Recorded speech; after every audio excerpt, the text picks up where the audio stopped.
prorrumpiendo, a la sordina, en maldiciones contra el judío don Salvador y aquellos tíos que se prestaban a obedecer a semejante perro.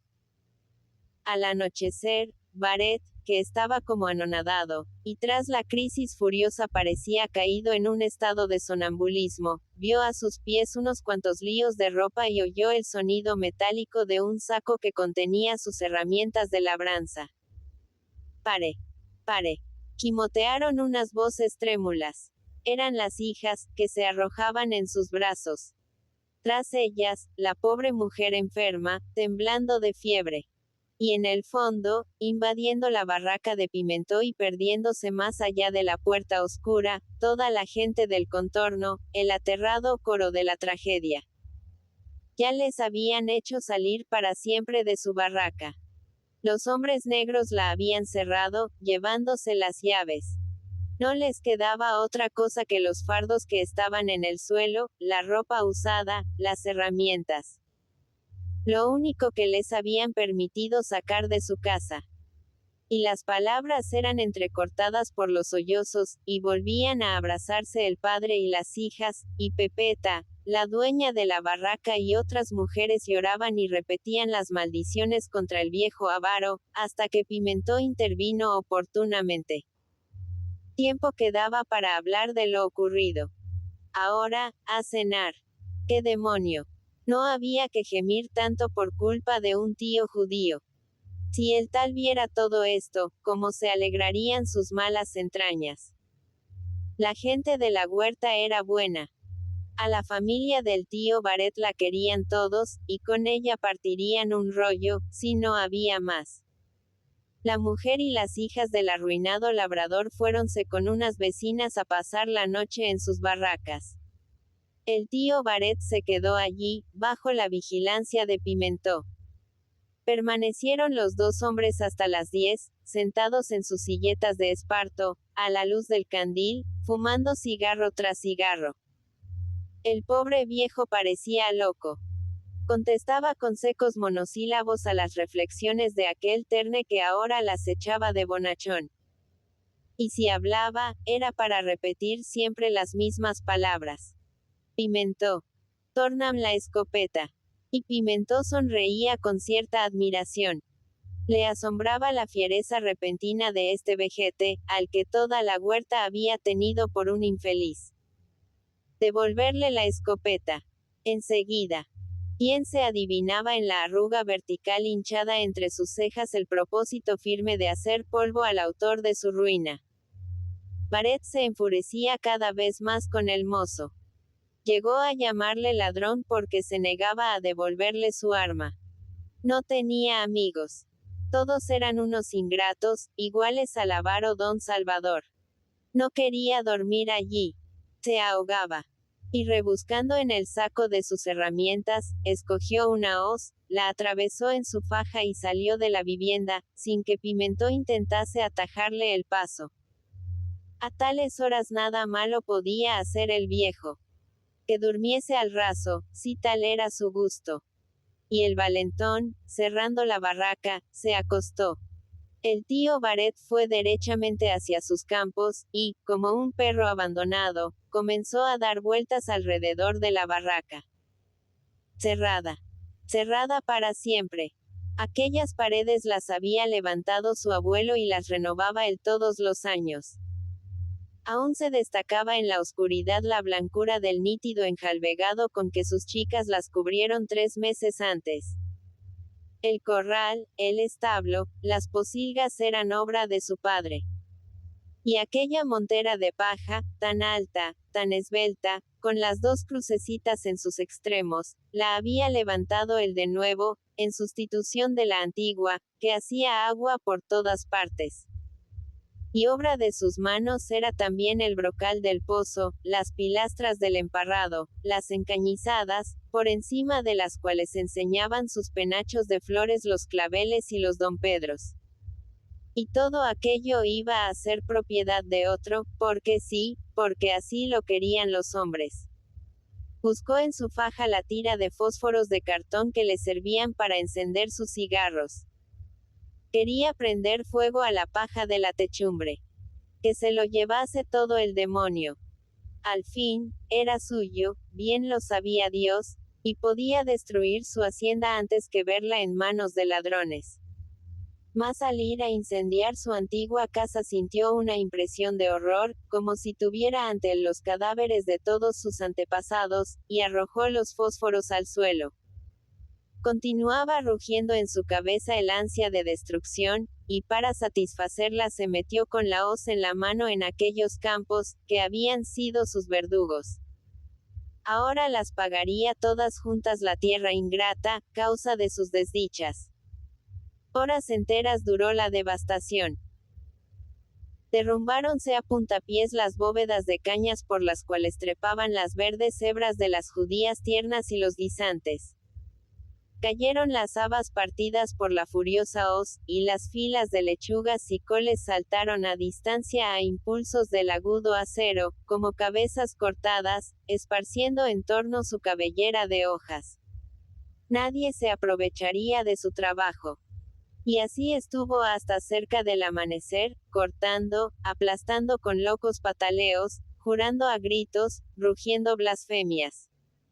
Hasta que, al fin, el cansancio aplacó su furia y se arrojó en un surco, llorando como un niño, pensando que la tierra sería en adelante su cama eterna y su único oficio mendigar en los caminos.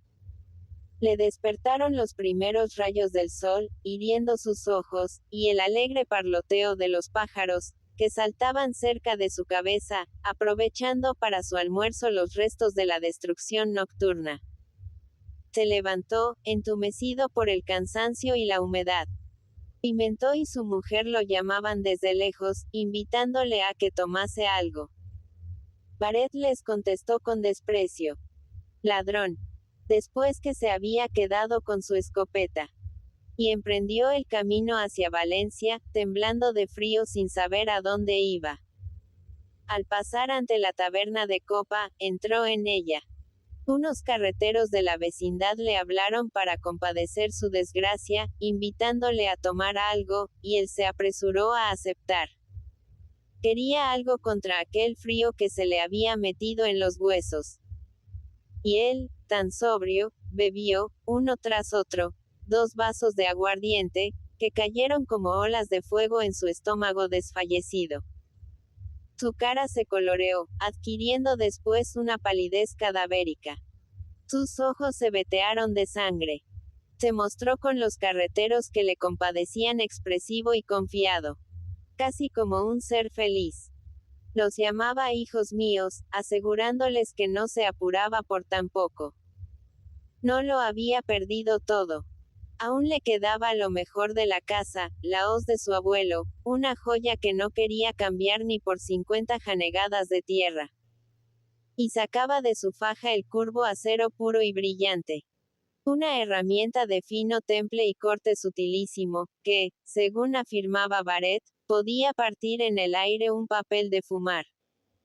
Pagaron los carreteros, y, arreando sus bestias, alejáronse hacia la ciudad, llenando el camino de chirridos de ruedas.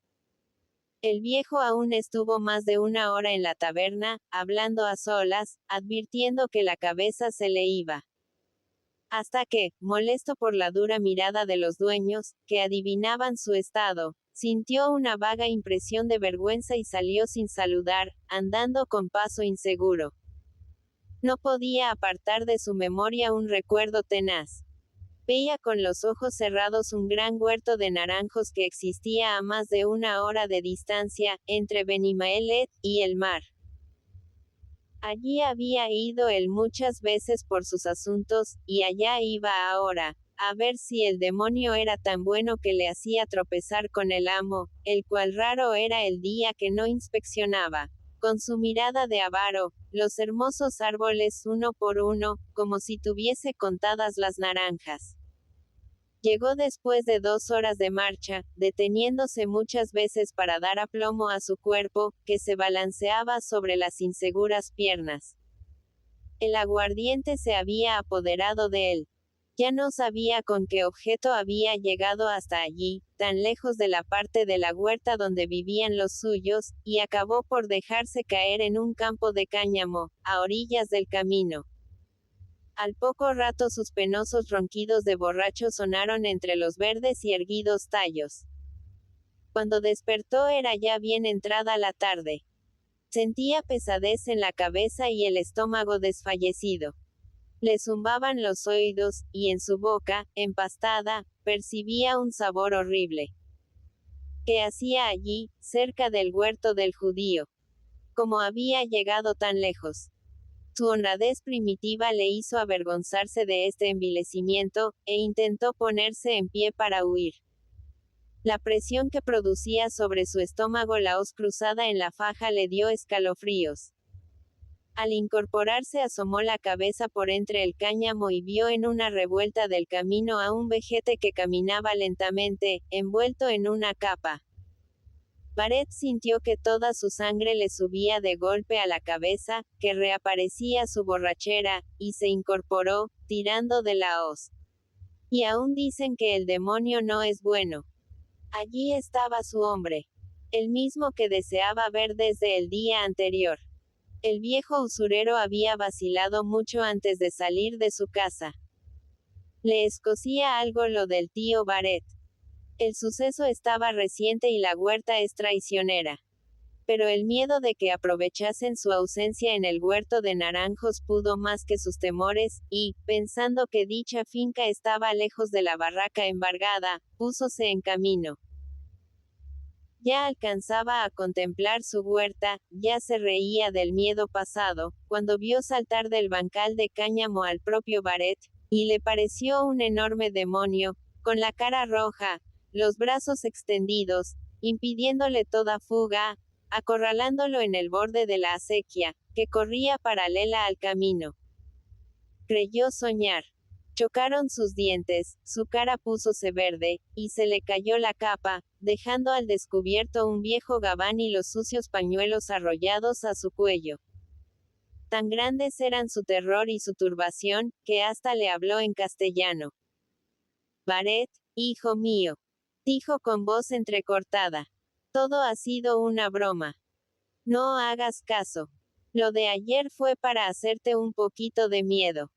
Nada más. Vas a seguir en las tierras. Pásate mañana por casa. Hablaremos.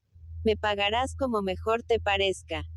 Y doblaba su cuerpo, evitando que se le acercase el tío Barret. Pretendía escurrirse, huir de la terrible hoz, en cuya hoja se quebraba un rayo de sol y se reproducía el azul del cielo.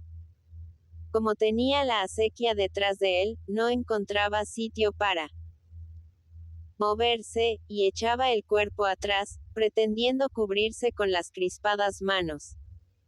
El labrador sonreía como una hiena, enseñando sus dientes agudos y blancos de pobre. Embustero. Embustero. Contestaba con una voz semejante a un ronquido. Y, moviendo su herramienta de un lado a otro, buscaba sitio para herir, evitando las manos flacas y desesperadas que se le ponían delante. Pero Barret, hijo mío, ¿qué es esto? Baja esa arma. No juegues. Tú eres un hombre honrado. Piensa en tus hijas.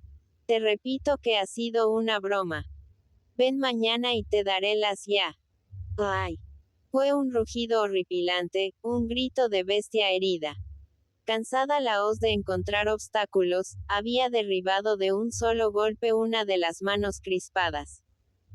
Quedó colgando de los tendones y la piel, y el rojo muñón arrojó la sangre con fuerza, salpicando a Barret, que rugió al recibir en el rostro la caliente rociada. Vaciló el viejo sobre sus piernas. Pero antes de caer al suelo, la hoz partió horizontalmente contra su cuello, y ¡zas! Cortando la complicada envoltura de pañuelos, abrió una profunda hendidura, separando casi la cabeza del tronco. Cayó don Salvador en la acequia. Sus piernas quedaron en el ribazo, agitadas por un pataleo fúnebre de res degollada. Y mientras tanto, la cabeza, hundida en el barro, soltaba toda su sangre por la profunda brecha, y las aguas se teñían de rojo, siguiendo su manso curso con un murmullo plácido que alegraba el solemne silencio de la tarde. Barret permaneció plantado en el ribazo como un imbécil. ¿Cuánta sangre tenía el tío ladrón? La acequia, al enrojecerse, parecía más caudalosa. De repente, el labriego, dominado por el terror, echó a correr, como si temiera que el riachuelo de sangre lo ahogase al desbordarse. Antes de terminar el día circuló la noticia como un cañonazo, que conmovió toda la Vega. Habéis visto el gesto hipócrita, el regocijado silencio con que acoge un pueblo la muerte del gobernante que le oprime. Así lloró la huerta la desaparición de don Salvador.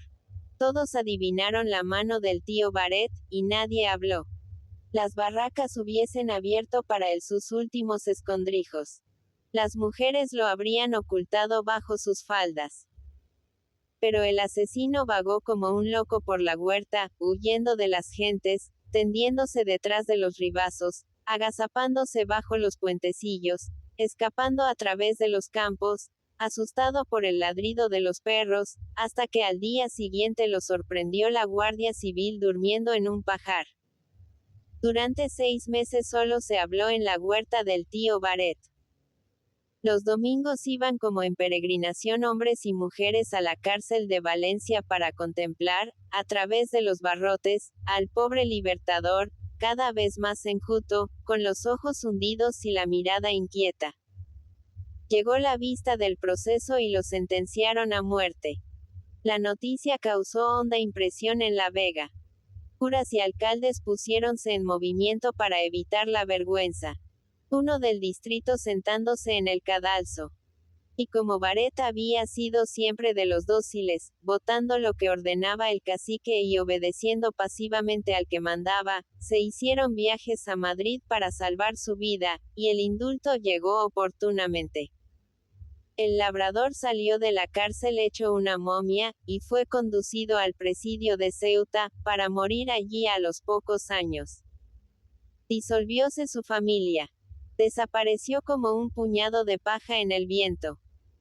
Las hijas, una tras otra, fueron abandonando a las familias que las habían recogido, trasladándose a Valencia para ganarse el pan como criadas, y la pobre vieja, cansada de molestar con sus enfermedades, marchó al hospital, muriendo al poco tiempo. La gente de la huerta, con la facilidad que tiene todo el mundo para olvidar la desgracia ajena, apenas si de tarde en tarde recordaba la espantosa tragedia del tío Barret, preguntándose qué sería de sus hijas. Pero nadie olvidó los campos y la barraca, permaneciendo unos y otra en el mismo estado que el día en que la justicia expulsó al infortunado colono. Fue esto un acuerdo tácito de toda la huerta, una conjuración instintiva en cuya preparación apenas si mediaron palabras. Pero hasta los árboles y los caminos parecían entrar en ella. Pimentó lo había dicho el mismo día de la catástrofe. A ver quién era el guapo que se atrevía a meterse en aquellas tierras. Y toda la gente de la huerta, hasta las mujeres y los niños, parecían contestar con sus miradas de mutua inteligencia. Sí, a ver. Las plantas parásitas, los abrojos, comenzaron a surgir de la tierra maldita que el tío Barret había pateado y herido con su hoz la última noche, como presintiendo que por culpa de ella moriría en presidio. Los hijos de don Salvador, unos ricachos tan avaros como su padre, creyéronse sumidos en la miseria porque el pedazo de tierra permanecía improductivo. Un labrador habitante de otro distrito de la huerta, hombre que las echaba de guapo y nunca tenía bastante tierra, sintióse tentado por el bajo precio del arrendamiento y apechugó con unos campos que a todos inspiraban miedo. Iba a labrar la tierra con la escopeta al hombro. Él y sus criados se reían de la soledad en que los dejaban los vecinos. Las barracas se cerraban a su paso, y desde lejos los seguían miradas hostiles. Vigiló mucho el labrador, presintiendo una emboscada. Pero de nada le sirvió su cautela, pues una tarde en que regresaba solo a su casa, cuando aún no había terminado la roturación de sus nuevos campos, le largaron 2 escopetazos sin que viese al agresor, y salió milagrosamente ileso del puñado de postas que pasó junto a sus orejas. En los caminos no se veía a nadie. Ni una huella reciente. Le habían tirado desde alguna acequia, emboscado el tirador detrás de los cañares. Con enemigos así no era posible luchar, y el valentón, en la misma noche, entregó las llaves de la barraca a sus amos. Había que oír a los hijos de don Salvador. Es que no existían gobiernos ni seguridades para la propiedad. Ni nada.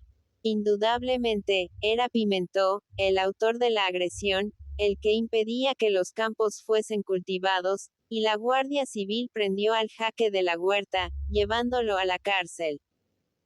Pero cuando llegó el momento de las declaraciones, todo el distrito desfiló ante el juez, afirmando la inocencia de Pimentó, sin que a aquellos rústicos socarrones se les pudiera arrancar una palabra contradictoria. Todos recitaban la misma lección.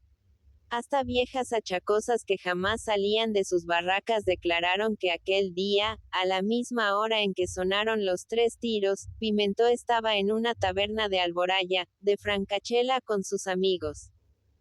Nada se podía contra estas gentes de gesto imbécil y mirada cándida, que, rascándose el cogote, mentían con tanto aplomo. Pimentó fue puesto en libertad, y de todas las barracas salió un suspiro de triunfo y satisfacción. Ya estaba hecha la prueba. Todos sabrían en adelante que el cultivo de aquellas tierras se pagaba con la piel. Los avaros amos no cejaron. Cultivarían la tierra ellos mismos. Y buscaron jornaleros entre la gente sufrida y sumisa que, oliendo a lana burda y miseria, baja en busca de trabajo, empujada por el hambre, desde lo último de la provincia, desde las montañas fronterizas de Aragón. En la huerta compadecían a los pobres churros. Infelices. Iban a ganarse un jornal. ¿Qué culpa tenían ellos? Y por la noche, cuando se retiraban con el asadón al hombro, no faltaba una buena alma que los llamase desde la puerta de la taberna de copa. Los hacían entrar, los convidaban a beber y luego les iban hablando al oído con la cara ceñuda y el acento paternal, bondadoso, como quien aconseja a un niño que evite el peligro. Y el resultado era que los dóciles churros, al día siguiente, en vez de ir al campo, presentábanse en masa a los dueños de las tierras. Mi amo, venimos a que nos pague. Y eran inútiles todos los argumentos de los 2 solterones, furiosos al verse atacados en su avaricia. Mi amo respondían a todo, semos probes. Pero no nos hemos encontrado la vida tras un pajar. No solo dejaban el trabajo, sino que pasaban aviso a todos sus paisanos para que huyeran de ganar un jornal en los campos de Baret, como quien huye del diablo. Los dueños de las tierras pidieron protección hasta en los papeles públicos. Y parejas de la Guardia Civil fueron a correr la huerta, a apostarse en los caminos, a sorprender gestos y conversaciones, siempre sin éxito. Todos los días veían lo mismo. Las mujeres cosiendo y cantando bajo las parras. Los hombres, en los caminos, encorvados, con la vista en el suelo sin dar descanso a los activos brazos. Pimentó, tendido a lo gran señor ante las varitas de liga, esperando a los pájaros, o ayudando a Pepeta torpe y perezosamente. En la taberna de copa, unos cuantos viejos tomando el sol o jugando al truco. El paisaje respiraba paz y honrada bestialidad. Era una Arcadia moruna. Pero los del gremio no se fiaban. Ningún labrador quería las tierras ni aun gratuitamente, y, al fin, los amos tuvieron que desistir de su empeño, dejando que se cubriesen de maleza y que la barraca se viniese abajo, mientras esperaban la llegada de un hombre de buena voluntad capaz de comprarlas o trabajarlas. La huerta estremecíase de orgullo viendo cómo se perdía aquella riqueza y los herederos de don Salvador se hacían la santísima. Era un placer nuevo e intenso. Alguna vez se habían de imponer los pobres y quedar los ricos debajo. y el duro pan parecía más sabroso. El vino, mejor. El trabajo, menos pesado, imaginándose las rabietas de los dos avaros, que con todo su dinero habían de sufrir que los rústicos de la huerta se burlasen de ellos. Además, aquella mancha de desolación y miseria en medio de la vega servía para que los otros propietarios fuesen menos exigentes, y, tomando ejemplo en el vecino, no aumentaran los arrendamientos y se conformasen cuando los semestres tardaban en hacerse efectivos. Los desolados campos eran el talismán que mantenía íntimamente unidos a los huertanos, en continuo tacto de codos. Un monumento que proclamaba su poder sobre los dueños, el milagro de la solidaridad de la miseria contra las leyes y la riqueza de los que son señores feudales de las tierras sin trabajarlas ni sudar sobre sus terrones.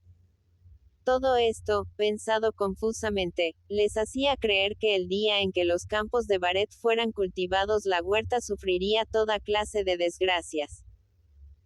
Y no se imaginaban, después de un triunfo de 10 años, que pudiera entrar en los campos abandonados otra persona que el tío Tomba, un pastor ciego y parlanchín, que, a falta de auditorio, relataba todos los días sus hazañas de guerrillero a su rebaño de sucias ovejas. De aquí las exclamaciones de asombro y el gesto de rabia de toda la huerta cuando Pimentó, de campo en campo y barraca en barraca, fue haciendo saber que las tierras de Baret tenían ya arrendatario, un desconocido, y que él, fuese quien fuese, estaba allí con toda su familia, instalándose sin reparo. Como si aquello fuese suyo. 3 Batiste, al inspeccionar las incultas tierras, se dijo que allí había trabajo para largo rato. Mas no por eso sintió desaliento. Era un varón enérgico, emprendedor, avezado a la lucha para conquistar el pan. Allí lo había muy largo, como decía él, y, además, se consolaba recordando que en peores trances se había visto. Su vida pasada era un continuo cambio de profesión siempre dentro del círculo de miseria rural, mudando cada año de oficio, sin encontrar para su familia el bienestar mezquino que constituía toda su aspiración. Cuando conoció a su mujer, era mozo de molino en las inmediaciones de Sagunto. Trabajaba entonces como un lobo, así lo decía él, para que en su vivienda no faltase nada. Y Dios premió su laboriosidad, enviándole cada año un hijo, hermosas criaturas que parecían nacer con dientes, según la prisa que se daban en abandonar el pecho maternal para pedir pan a todas horas. Resultado: que hubo de abandonar el molino y dedicarse a carretero, en busca de mayores ganancias. La mala suerte le perseguía. Nadie como él cuidaba el ganado y vigilaba la marcha. Muerto de sueño, jamás se atrevía, como sus compañeros, a dormir en el carro, dejando que las bestias marchasen guiadas por su instinto. Vigilaba a todas horas, permanecía siempre junto al rocín delantero, evitando los baches profundos y los malos pasos. Y, sin embargo, si algún carro volcaba, era el suyo. Si algún animal caía enfermo a causa de las lluvias, era seguramente de Batiste, a pesar del cuidado paternal con que se apresuraba a cubrir los flancos de sus bestias con gualdrapas de arpillera apenas caían 4 gotas. En unos cuantos años de fatigosa peregrinación por las carreteras de la provincia, comiendo mal, durmiendo al raso y sufriendo el tormento de pasar meses enteros lejos de la familia, a la que adoraba con el afecto reconcentrado del hombre rudo y silencioso, Batiste solo experimentó pérdidas y vio su situación cada vez más comprometida. Se le murieron los rocines y tuvo que entramparse para comprar otros. Lo que le valía el continuo acarreo de pellejos hinchados de vino o de aceite perdíase en manos de chalanes y constructores de carros, hasta que llegó el momento en que, viendo próxima su ruina, abandonó el oficio. Tomó entonces unas tierras cerca de Sagunto, campos de secano, rojos y eternamente sedientos, en los cuales retorcían sus troncos huecos algarrobos centenarios o alzaban los olivos sus redondas y empolvadas cabezas. Fue su vida una continua batalla con la sequía, un incesante mirar al cielo, temblando de emoción cada vez que una nubecilla negra asomaba en el horizonte. Llovió poco, las cosechas fueron malas durante 4 años, y Batiste no sabía ya qué hacer ni a dónde dirigirse, cuando, en un viaje a Valencia, conoció a los hijos de don Salvador, unos excelentes señores, Dios los bendiga, que le dieron aquella hermosura de campos, libres de arrendamientos por 2 años, hasta que recobrasen por completo su estado de otros tiempos. Algo oyó él de lo que había sucedido en la barraca, de las causas que obligaban a los dueños a conservar improductivas tan hermosas tierras. Pero iba ya transcurrido tanto tiempo. Además, la miseria no tiene oídos. A él le convenían los campos, y en ellos se quedaba. Que le importaban las historias viejas de don Salvador y el tío Baret. Todo lo despreciaba y olvidaba contemplando sus tierras. Y Batiste sentíase poseído de un dulce éxtasis al verse cultivador de la huerta feraz que tantas veces había envidiado cuando pasaba por la carretera de Valencia a Sagunto. Aquellas eran tierras siempre verdes, con las entrañas incansables engendrando una cosecha tras otra, circulando el agua roja a todas horas como vivificante sangre por las innumerables acequias regadoras que surcaban su superficie como una complicada red de venas y arterias.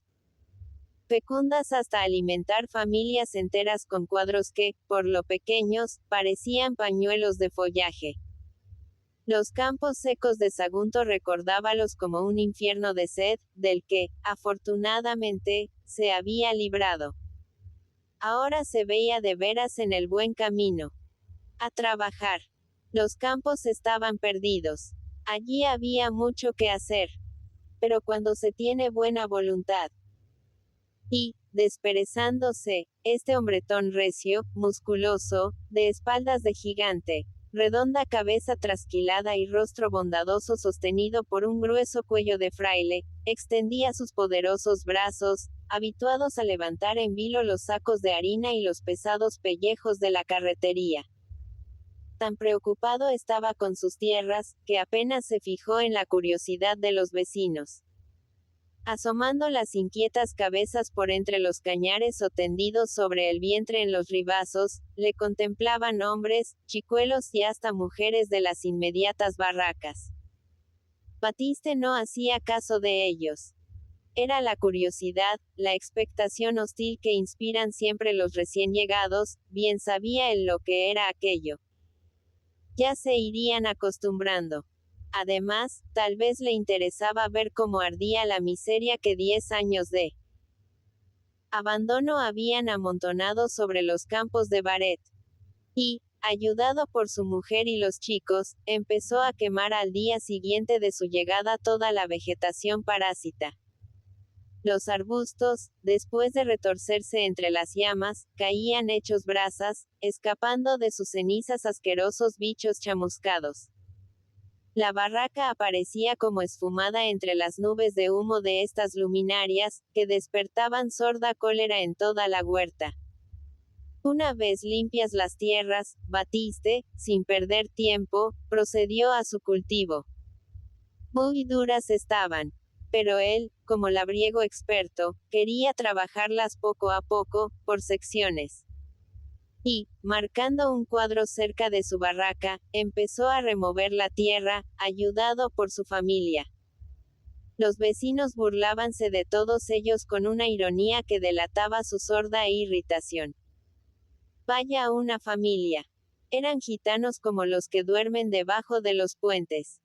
Vivían en la vieja barraca lo mismo que los náufragos que se aguantan sobre un buque destrozado.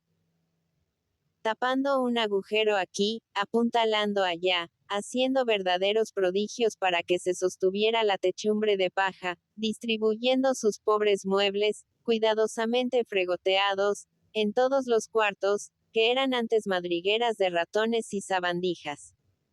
En punto a laboriosos, eran como un tropel de ardillas, no pudiendo permanecer quietos mientras el padre trabajaba.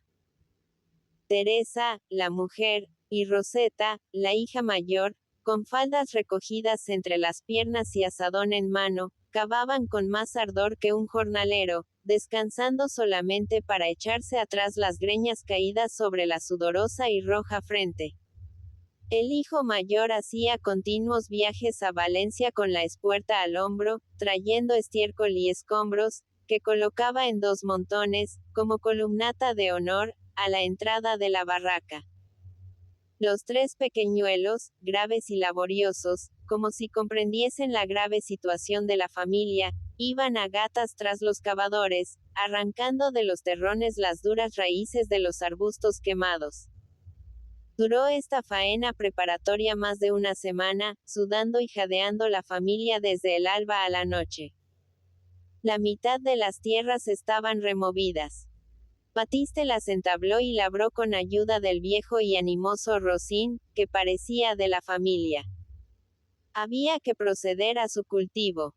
Estaban en San Martín, la época de la siembra, y el labrador dividió la tierra roturada en 3 partes. La mayor para el trigo, un cuadro más pequeño para plantar habas y otro para el forraje, pues no era cosa de olvidar al morrut, el viejo y querido Rocín. ¿Quién se lo había ganado? Y con la alegría del que, después de una penosa navegación descubre el puerto, la familia procedió a la siembra. Era el porvenir asegurado. Las tierras de la huerta no engañaban. De allí saldría el pan para todo el año.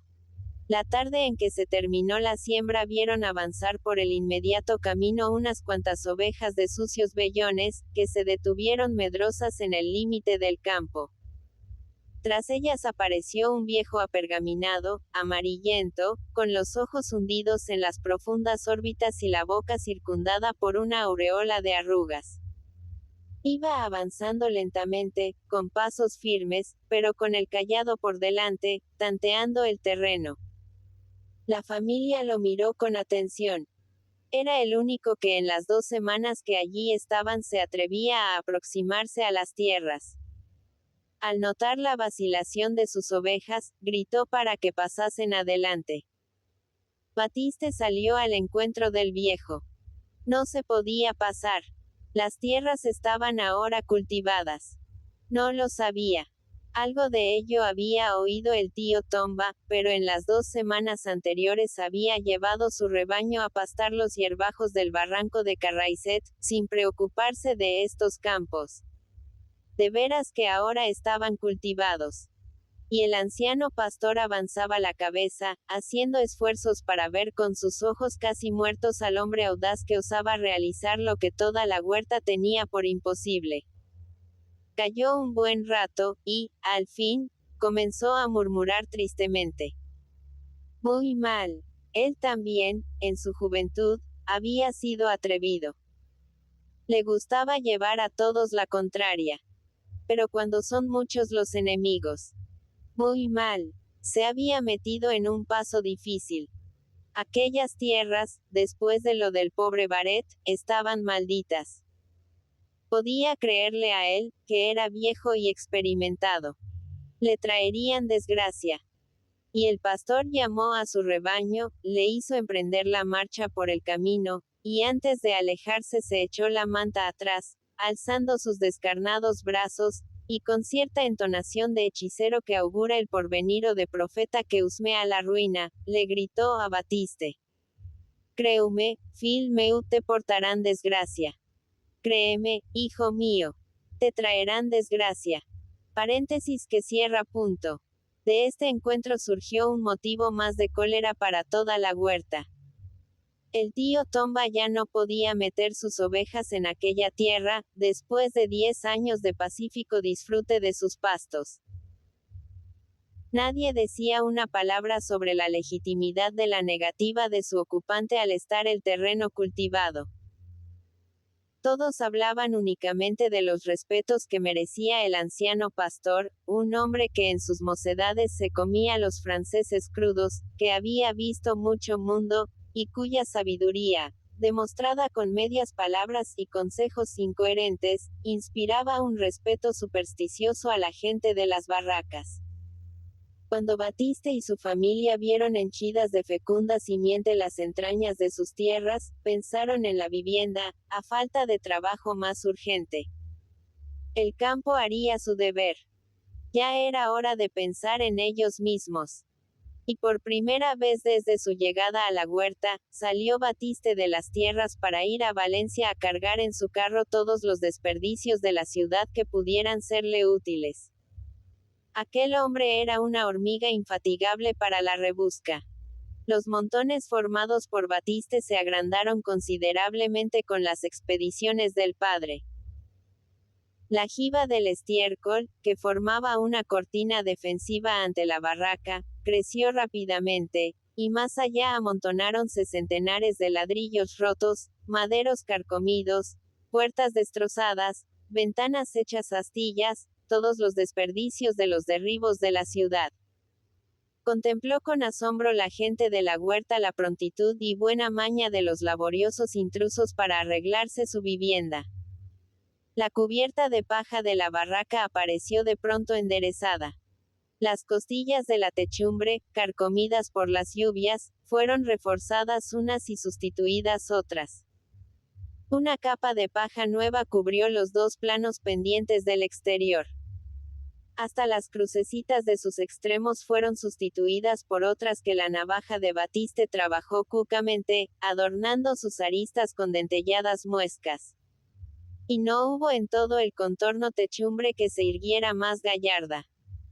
Los vecinos, al ver cómo se reformaba la barraca de Baret, colocándose recta la montera, veían en esto algo de burla y de reto. Después empezó la obra de abajo. ¿Qué modo de utilizar los escombros de Valencia? Las grietas desaparecieron, y, terminado el enlucido de las paredes, la mujer y la hija las enjalbegaron de un blanco deslumbrante. La puerta, nueva y pintada de azul, parecía madre de todas las ventanillas, que asomaban por los huecos de las paredes sus cuadradas caras del mismo color. Bajo la parra hizo Batiste una plazoleta, pavimentada con ladrillos rojos, para que las mujeres cosieran allí en las horas de la tarde. El pozo, después de una semana de descensos y penosos acarreos, quedó limpio de todas las piedras y la basura con que la pillería huertana lo había atiborrado durante 10 años, y otra vez su agua limpia y fresca volvió a subir en musgoso pozal, con alegres chirridos de la garrucha, que parecía reírse de las gentes del contorno con una estridente carcajada de vieja maliciosa. Devoraban los vecinos su rabia en silencio. Ladrón, más que ladrón. Vaya un modo de trabajar. Aquel hombre parecía poseer con sus membrudos brazos dos varitas mágicas que lo transformaban todo al tocarlo. 10 semanas después de su llegada aún no había salido de sus tierras media docena de veces. Siempre en ellas, la cabeza metida entre los hombros y el espinazo doblegado, embriagándose en su labor. Y la barraca de Baret presentaba un aspecto coquetón y risueño, como jamás lo había tenido en poder de su antiguo ocupante. El corral, cercado antes con podridos cañizos, tenía ahora paredes de estacas y barro, pintadas de blanco, sobre cuyos bordes correteaban las rubias gallinas y se inflamaba el gallo, irguiendo su cabeza purpúrea.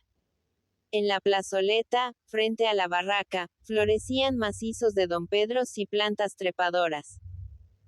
Una fila de pucheros desportillados, pintados de azul, servían de macetas sobre el banco de rojos ladrillos, y por la puerta entreabierta veíase la cantarera nueva, con sus chapas de blancos azulejos y sus cántaros verdes de charolada panza. Un conjunto de reflejos insolentes que quitaban la vista al que pasaba por el inmediato camino. ¡Ah, fanfarrón! Todos, en su furia creciente, acudían a Pimentó. ¿Podía esto consentirse? que pensaba hacer el temible marido de Pepeta. Y Pimentó se rascaba la frente oyéndolos, con cierta confusión. ¿Qué iba a hacer? Su propósito era decirle dos palabritas a aquel advenedizo que se metía a cultivar lo que no era suyo. Una indicación muy seria para que, no fuera tonto, y se volviese a su tierra, pues allí nada tenía que hacer. Pero el tal sujeto no salía a sus campos, y no era cosa de ir a amenazarle en su propia casa. Esto sería dar el cuerpo demasiado, teniendo en cuenta lo que podría ocurrir luego. Había que ser cauto y guardar la salida. En fin, un poco de paciencia. Él lo único que podía asegurar es que el tal sujeto no cosecharía el trigo, ni las habas, ni todo lo que había plantado en los campos de Baret. Aquello sería para el demonio. Las palabras de Pimentó tranquilizaban a los vecinos, y estos seguían con mirada atenta los progresos de la maldita familia, deseando en silencio que llegase pronto la hora de su ruina. Una tarde volvió Batiste de Valencia muy contento del resultado de su viaje. No quería en su casa brazos inútiles. Batiste, cuando no había labor en el campo, buscaba ocupación yendo a la ciudad a recoger estiércol. Quedaba la chica, una mocetona, que, terminado el arreglo de la barraca, no servía para gran cosa, y gracias a la protección de los hijos de don Salvador, que se mostraban contentísimos con el nuevo arrendatario, acababa de conseguir que la admitiesen en una fábrica de sedas. Desde el día siguiente, Roseta formaría parte del rosario de muchachas que, despertando con la aurora, iban por todas las sendas con falda ondeante y la cestita al brazo camino de la ciudad, para hilar el sedoso capullo entre sus gruesos dedos de hijas de la huerta. Al llegar Batiste a las inmediaciones de la taberna de Copa, un hombre apareció en el camino, saliendo de una senda inmediata, y marchó hacia él lentamente, dando a entender su deseo de hablarle. Batiste se detuvo, lamentando en su interior no llevar consigo ni una mala navaja, ni una hoz, pero sereno, tranquilo, irguiendo su cabeza redonda con la expresión imperiosa tan temida por su familia y cruzando sobre el pecho los forzudos brazos de antiguo mozo de molino. Conocía a aquel hombre, aunque jamás había hablado con él. Era Pimentó. Al fin ocurría el encuentro que tanto había temido. El valentón midió con una mirada al odiado intruso, y le habló con voz melosa, esforzándose por dar a su ferocidad y mala intención un acento de bondadoso consejo. Quería decirle dos razones. Hacía tiempo que lo deseaba. Pero ¿cómo hacerlo, si nunca salía de sus tierras? Dos raonetes no mes. Dos razoncitas nada más. Paréntesis que cierra punto. Y soltó el par de razones, aconsejándole que dejase cuanto antes las tierras del tío Baret. Debía creer a los hombres que le querían bien, a los conocedores de las costumbres de la huerta. Su presencia allí era una ofensa, y la barraca casi nueva, un insulto a la pobre gente. Había que seguir su consejo e irse a otra parte con su familia. Batiste sonreía irónicamente, mientras hablaba Pimentó, y este, al fin, pareció confundido por la serenidad del intruso, anonadado al encontrar un hombre que no sentía miedo en su presencia. Marcharse él. No había guapo que le hiciera abandonar lo que era suyo, lo que estaba regado con su sudor y había de dar el pan a su familia. Él era un hombre pacífico, estamos. Pero si le buscaban las cosquillas, era tan valiente como el que más. Cada cual que se meta en su negocio, y él haría bastante cumpliendo con el suyo sin faltar a nadie. Luego, pasando ante el matón, continuó su camino, volviéndole la espalda con una confianza despectiva.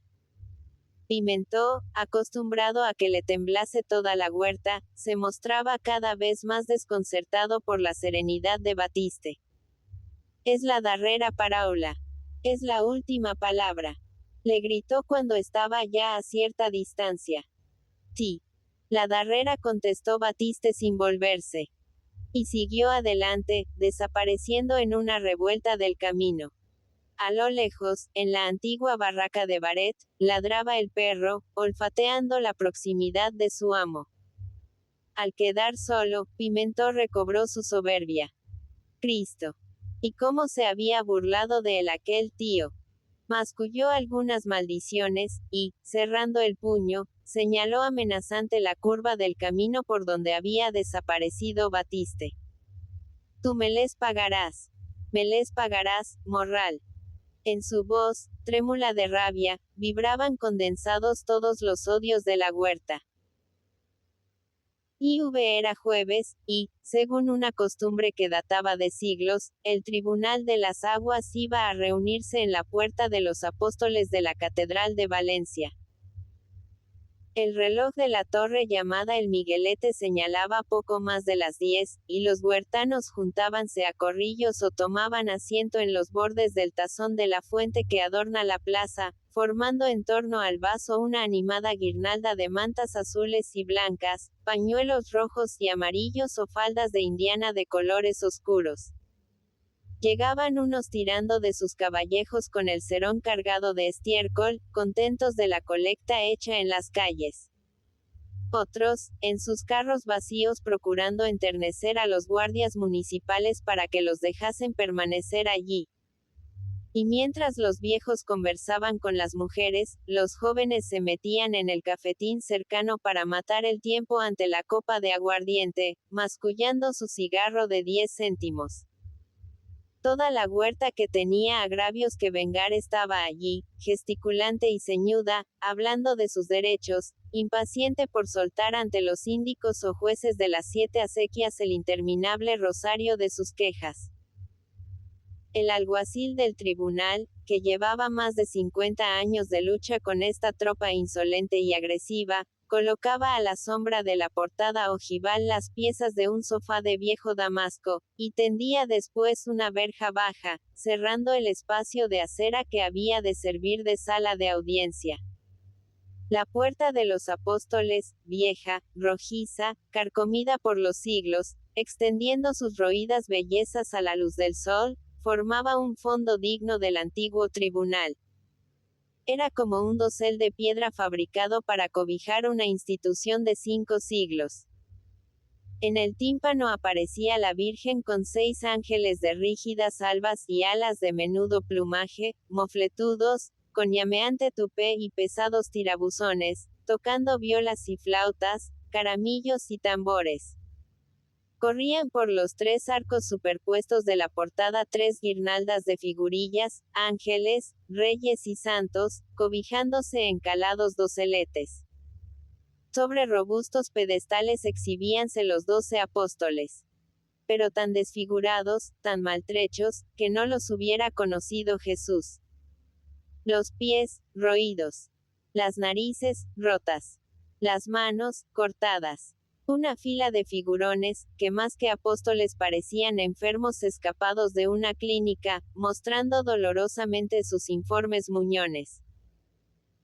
Arriba, al final de la portada, abríase, como gigantesca flor cubierta de alambrado, el rosetón de colores que daba luz a la iglesia, y en la parte baja, en la base de las columnas adornadas con escudos de Aragón, la piedra estaba gastada, las aristas y los follajes, borrosos por el frote de innumerables generaciones. En este desgaste de la portada adivinábase el paso de la revuelta y el del motín. Junto a estas piedras se había aglomerado y confundido todo un pueblo. Allí se había agitado en otros siglos, vociferante y rojo de rabia, el valencianismo levantisco, y los santos de la portada, mutilados y lisos como momias egipcias, al mirar al cielo con sus rotas cabezas, parecían estar oyendo aún la revolucionaria campana de la Unión o los arcabuzazos de las Germanías. Terminó el alguacil de arreglar el tribunal, y plantóse a la entrada de la verja, esperando a los jueces. Iban llegando, solemnes, con una majestad de labriegos ricos, vestidos de negro, con blancas alpargatas y pañuelo de seda bajo el ancho sombrero. Cada uno llevaba tras sí un cortejo de guardas de acequia, de pedigüeños que antes de la hora de la justicia buscaban predisponer el ánimo del tribunal en su favor. La gente labradora miraba con respeto a estos jueces salidos de su clase, cuyas deliberaciones no admitían apelación. Eran los amos del agua. En sus manos estaba la vida de las familias, el alimento de los campos, el riego oportuno, cuya carencia mata una cosecha. Y los habitantes de la extensa vega, cortada por el río nutridor como una espina erizada de púas que eran sus canales, designaban a los jueces por el nombre de las acequias que representaban. Un vejete seco, encorvado, cuyas manos rojas y cubiertas de escamas temblaban al apoyarse en el grueso cayado, era Quart de Faitanar. El otro, grueso y majestuoso, con ojillos que apenas si se veían bajo los 2 puñados de pelo blanco de sus cejas, era Mislata. Poco después llegaba Rascaña, un mocetón de planchada blusa y redonda cabeza de lego. Y tras ellos iban presentándose los demás, hasta 7. Favar, Robella, Tormos y Mestalla. Ya estaba allí la representación de las 2 vegas. La de la izquierda del río, la de las 4 acequias, la que encierra la huerta de Ruzafa con sus caminos de frondoso follaje, que van a extinguirse en los límites del lago de la Albufera, y la vega de la derecha del Turia, la poética, la de las fresas de Benimaclet, las chufas de Alboraya y los jardines siempre exuberantes de flores. Los 7 jueces se saludaron como gente que no se ha visto en una semana.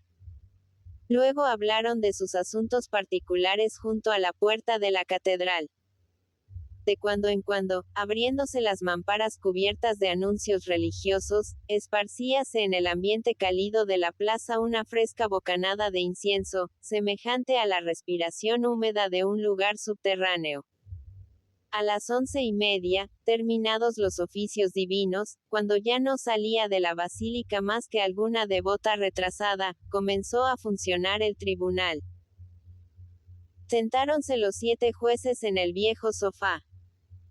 Corrió de todos los lados de la plaza la gente huertana para aglomerarse en torno de la verja, estrujando sus cuerpos sudorosos, que olían a paja y lana burda, y el alguacil se colocó, rígido y majestuoso, junto al mástil, rematado por un gancho de bronce, símbolo de la acuática justicia. Descubriéronse las 7 acequias quedando con las manos sobre las rodillas y la vista en el suelo, y el más viejo pronunció la frase de costumbre. Sobre el tribunal, se abre el tribunal. Silencio absoluto, toda la muchedumbre, guardando un recogimiento religioso, estaba allí, en plena plaza, como en un templo. El ruido de los carruajes, el arrastre de los tranvías, todo el estrépito de la vida moderna pasaba sin rozar ni conmover esta institución antiquísima, que permanecía allí tranquila, como quien se halla en su casa, insensible al paso del tiempo, sin fijarse en el cambio radical de cuanto lo rodeaba, incapaz de reforma alguna. Mostrábanse orgullosos los huertanos de su tribunal. Aquello era hacer justicia. La pena, sentenciada inmediatamente, y nada de papeles, pues estos solo sirven para enredar a los hombres honrados. La ausencia del papel sellado y del escribano aterrador era lo que más gustaba a unas gentes acostumbradas a mirar con miedo supersticioso el arte de escribir, por lo mismo que lo desconocen. Allí no había secretarios, ni plumas, ni días de angustia esperando la sentencia, ni guardias terroríficos, ni nada más que palabras. Los jueces guardaban las declaraciones de los testigos en su memoria y sentenciaban inmediatamente, con la tranquilidad del que sabe que sus decisiones han de ser cumplidas. Al que se insolentaba con el tribunal, multa. Al que se negaba a cumplir la sentencia le quitaban el agua para siempre y se moría de hambre. Con este tribunal no jugaba nadie. Era la justicia patriarcal y sencilla del buen rey de las leyendas saliendo por las mañanas a la puerta del palacio para resolver las quejas de sus súbditos. El sistema judicial del jefe de Kabila sentenciando a la entrada de su tienda. Así es como se castiga a los pillos y triunfa el hombre honrado, y hay paz. Y el público, no queriendo perder palabra, hombres, mujeres y chicos, estrujábanse contra la verja, retrocediendo algunas veces con violentos movimientos de espaldas para librarse de la asfixia. Iban compareciendo los querellantes al otro lado de la verja, ante aquel sofá, tan venerable como el tribunal. El alguacil les recogía las varas y callados, considerándolos armas ofensivas, incompatibles con el respeto al tribunal. Los empujaba luego hasta dejarlos plantados a pocos pasos de los jueces, con la manta doblada sobre las manos. Y si andaban remisos en descubrirse, de 2 repelones les arrancaba el pañuelo de la cabeza. Duro. A esta gente socarrona había que tratarla así. Era el desfile de una continua exposición de cuestiones intrincadas, que los jueces legos resolvían con pasmosa facilidad. Los guardas de las acequias y los atandadores encargados de establecer el turno en el riego formulaban sus denuncias, y comparecían los querellados a defenderse con razones. El viejo dejaba hablar a los hijos, que sabían expresarse con más energía. La viuda acudía acompañada de algún amigo del difunto, decidido protector que llevaba la voz por ella.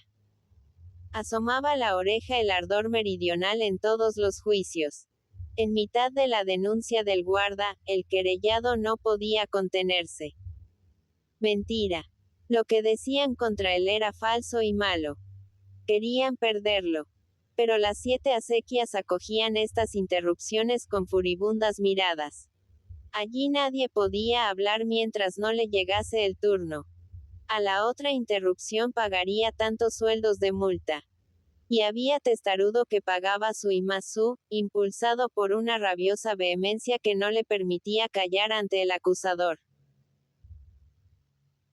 Sin abandonar su asiento, los jueces juntaban sus cabezas como cabras juguetonas, cuchicheaban sordamente algunos segundos, y el más viejo, con voz reposada y solemne, pronunciaba la sentencia, marcando las multas en libras y sueldos, como si la moneda no hubiese sufrido ninguna transformación y aún fuese a pasar por el centro de la plaza el majestuoso Justicia, gobernador popular de la Valencia antigua, con su gramalla roja y su hierática escolta de caballeros de la pluma. Eran más de las 12, y las 7 acequias empezaban a mostrarse cansadas de tanto derramar pródigamente el caudal de su justicia, cuando el alguacil llamó a gritos a Bautista Borrul, denunciado por infracción y desobediencia en el riego. Atravesaron la verja Pimentó y Batiste, y la gente aún se apretó más contra los hierros. Veíanse en esta muchedumbre muchos de los que vivían en las inmediaciones de las antiguas tierras de Baret. Este juicio tardío iba a ser interesante. El odiado novato había sido denunciado por Pimentó, que era el atandador de la partida o distrito. Mezclándose en elecciones y galleando en toda la contornada, el valentón había conquistado este cargo, que le daba cierto aire de autoridad y consolidaba su prestigio entre los convecinos, los cuales lo mimaban y lo convidaban en días de riego para